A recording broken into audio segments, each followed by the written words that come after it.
Big boss ಸ್ಪರ್ಧೆಯಲ್ಲಿ ಪ್ರತಾಪ್ ಬಹುಮಾನವಾಗಿ ಬಂದಿದ್ದ electric bike ಅನ್ನ ದಾನ ಮಾಡುವುದಾಗಿ ವೇದಿಕೆಯ ಮೇಲೆಯೇ ಘೋಷಿಸಿದ್ರು. ಡ್ರೋನ್ ಪ್ರತಾಪ್ ಅಗತ್ಯವಿದ್ದವರಿಗೆ ಈ ಬೈಕ್ ಅನ್ನ ನೀಡುವುದಾಗಿ ತಿಳಿಸಿದ್ರು. ಹೇಳಿದ ಹಾಗೆ ಪ್ರತಾಪ್ ನಡೆದುಕೊಂಡಿದ್ದಾರೆ.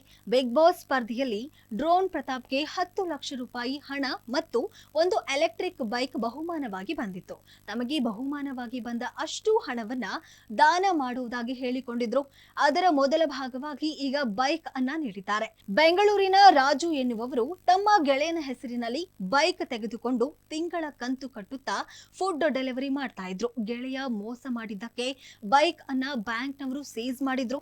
ಅಂತಹ ರಾಜುವಿಗೆ ತಮಗೆ ಬಹುಮಾನವಾಗಿ ಬಂದಿದ್ದ ಬೈಕ್ ಅನ್ನ ಡ್ರೋನ್ ನೀಡಿದ್ದಾರೆ. ಬೈಕ್ ನೀಡುವುದಷ್ಟೇ ಅಲ್ಲ, ರಾಜು ಅವರ ಮನೆಗೂ ಡ್ರೋನ್ ಭೇಟಿಯನ್ನ ಮಾಡಿ ಧೈರ್ಯವನ್ನ ತುಂಬಿದ್ದಾರೆ. ಮತ್ತಷ್ಟು ನೆರವಿನ ಅಗತ್ಯವಿದ್ದರೆ ಮಾಡುವುದಾಗಿಯೂ ಅವರು ಹೇಳಿದ್ದಾರೆ. ಈ ಮೂಲಕ ಡ್ರೋನ್ ಕೊಟ್ಟ ಮಾತಿನಂತೆ ನಡೆದುಕೊಂಡಿದ್ದಾರೆ.